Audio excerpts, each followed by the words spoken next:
Humans of the cardboard, welcome back to Just Nuts, guys. Today, it's ban list time. Apparently, we have a ban list. I have not seen literally anything about this. I saw one notification that it did drop, but I have not seen literally a single card on here. All we're hoping for here is Mystic Mine to get hit to at least one, if not lower. Maybe a hit to Scythe, just because we know it's going to come up down the line, even if it's not super crazy right now. Maybe a Punk hit. Maybe, like, I know they're probably not going to hit Tier or Sprite, but I am terrified that Darkwing Blast gives both those decks a boost, and we're going to get, like, Magnificent Mavens, and that's going to take Tier to even further levels, probably before the next list drops, so very terrified of that, but we'll see. Let's just get into this thing. Okay.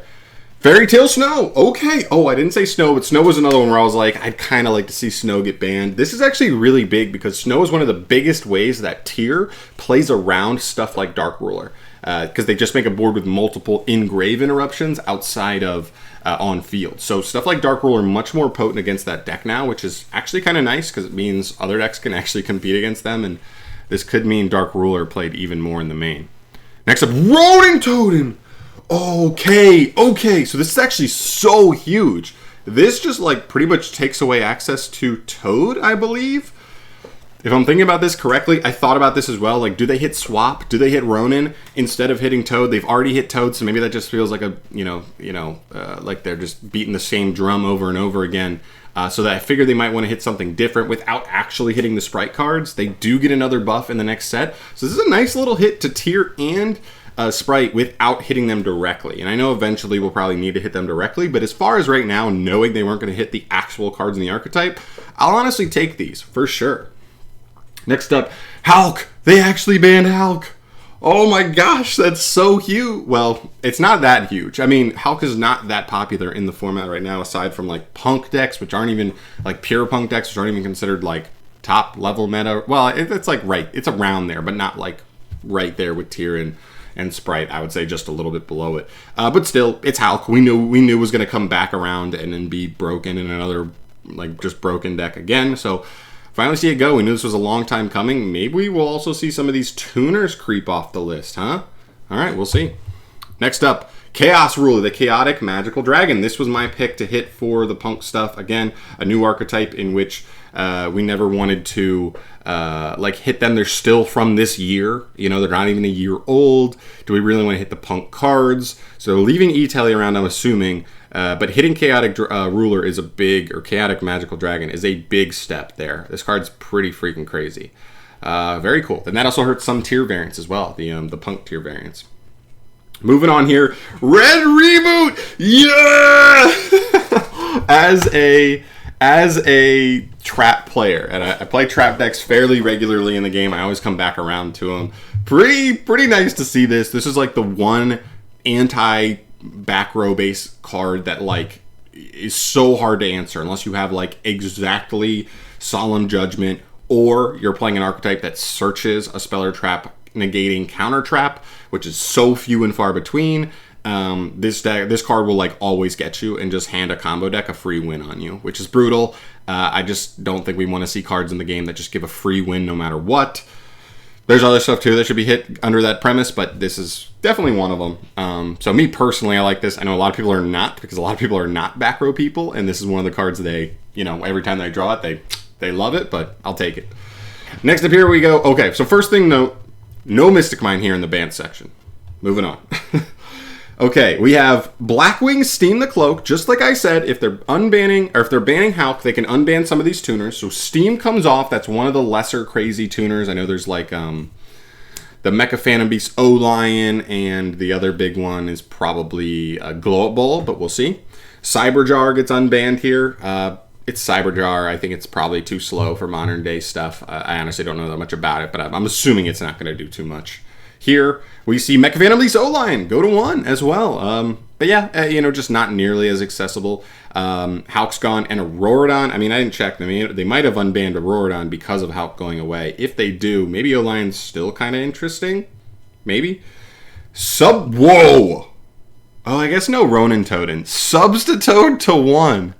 But with no Ronin Toten, what are we even doing anymore? You know what I'm saying? Like, what does this do? I honestly didn't play when Substitute was around, but I've read the card and be like, this card's crazy for frogs. Interesting. Okay. Moving on. Spellbook of Judgment. Okay, we called it. We knew this was a thing that definitely could happen. Yeah, this is cool. I'm actually very happy about this. I've been talking about this, and Spellbook felt like an archetype that either, one, needed new support, or two, needed Judgment off the ban list so that it could actually do, make use of its best card in the archetype. This card's crazy. I feel like the deck's just okay. It's just going to struggle with power. Going second, it's going to struggle. Going first can definitely set up some really annoying setups with Jowgin the Spiritualist, but outside of that, not too big of a threat. And then we have a Pointer of the Red Lotus going to 1. So I talked about how Red Reboot going to 1 was kind of cool for me because I play trap decks. In my trap deck right now, I was playing triple a Pointer because this card is just so good at, look at your opponent's hand. Oh, they have the Lightning Storm to wipe my back row? Not today. Oh, they have the Evenly Matched? Not today. Red Reboot's another one, but they could still chain it to that. But just in general versus everything else, the Harpies, Feather and all those other back row wipe cards. It's big for them, but also we are starting to see combo decks as well. Ripping the best card out of our opponent's hand, ripping the Dark Ruler, ripping their strongest engine card, and also just having full hand knowledge to know where your interruptions need to be thrown is immensely, immensely powerful. I totally agree with this. Hand knowledge on top of hand rip cards, definitely broken. So I'm cool with this one for sure. And then we move to a ton of unbans. No semi-limits, but a ton of unbans here. What do we got? We got Dynamite Knight. Not a problem. That doesn't change anything. Cyber Angel Ben 10. Doesn't really change anything. They already had it at 2. If they have it at 2, they can have it at 3, to be honest. Shooting Riser Dragon goes from 1 back to unbanned. Nobody knew why this got hit in the first place. Nobody was playing more than 1 copy anyway. Fusion Destiny to 3 is interesting because we don't have Verte, but if it is at 3, it becomes a little bit more of a splashable engine. Right now, if you were to splash it, you have 2 cards that get you the engine, the Insane Extender, Fusion Destiny, versus 2 bricks. That's not ideal, right? You got a 50-50 chance on seeing, a brick more often than your actual good cards. But now you have 3, which makes it a little more advantageous for a Fusion deck. It's pretty cool. Nadir Servant to 3, this is one where this card was crazy, but we've been power crept so much over the last couple sets that we're kind of looking at Nadir Servant, we're like, good card. Definitely a good card. Not sure if it's just straight up ban worthy though. So Nadir finally goes to 3. That's cool for any deck that wants to abuse that card. Trickstar Light Stage, another cool one. We knew this eventually would come to 3. I would honestly like to see Trickstars get a small wave of support outside of this. They just don't really feel like they have a win condition in modern day Yu-Gi-Oh! Unless you're combining them with something like Sprite or some other engine. But maybe I'd like to see them get their own kind of situation. They feel like live twins, but they don't do any popping. That's kind of what they feel like. There. So, and the last one is Wall Revealing Light. I believe this went from 1 to 2 on the last list. This could have totally come off. Not a big deal. So as far as the unbans go, not a ton of stuff that really changes much. This was stuff that you look at it and you're like, oh, some of these were at 2. They could definitely be at 3. They decimated the semi-limited list. Look how small the semi-limited list is now. Surprised Desires didn't come off, but very, very interesting. At the end of the day, I think the only things I'm really, really going to be upset about here is mine not getting touched at all. And Sprite doesn't have Toad anymore, so Sprite just loses. Well, they do have Smashers, but outside of the 1 Smashers, if you can handle that, Sprite just loses straight up to mine. They don't even have Toad to potentially be another stopgap to make it harder for them to resolve mine or anything. Brutal. No Snow, so Tears. I don't know. As far as the actual competitive landscape goes. We're looking at these, right? Tier is hit because of Snow. Snow being a huge part of that deck, but a lot of competitive players up here, they love playing with Snow, but they agree it's definitely hella broken and probably shouldn't exist for the health of the game. So that's a huge piece of what their end boards have been, and I'm definitely curious to see where they pivot to actually stay relevant. I'm sure they will, but we'll just have to see. Sprite decks not being able to make Toad consistently anymore is a huge hit to them as well, because that was always the strongest piece of their board. The fact that they could Toad negate, reborn it again off of Elf, and have double negates and double add-backs was broken. I don't even know if you play the package anymore. I think you just have to pivot to the Beaver variant, and that variant's going to be better anyway next set when we get the Sprite Sprint. So, yeah, I don't know. Very interesting. Hulk definitely going to hurt some decks for sure, and then Chaos Ruler definitely interesting as well. I wonder if this hit to power is also going to bring Adventure Engine back into relevancy a little bit.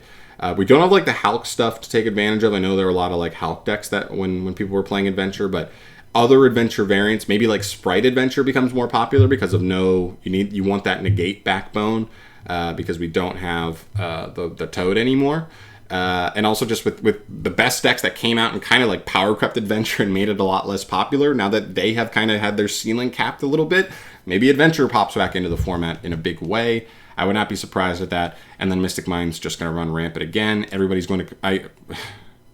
I don't know how they don't hit Mystic Mine on this list. Even just to 1. So if you play Terraforming, you play Metaverse, you play whatever, you could still, Demise of the Land, you could still have like 6 copies of Mine in your deck if you just play a bunch of cards like that. But no, it's not what we're doing. So yeah, there you go. That's everything I have for today. Crazy list.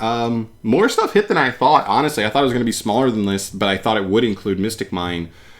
But I'm not mad. All things considered, also didn't say Punk. Like, Punk engine gets much worse without Chaos Ruler, but we'll see where they go. Very, very interesting here. Let me know your thoughts down below on the list. This is a very interesting one for sure. I'm out of here. Thanks for watching. Peace. Subscribe. Whatever.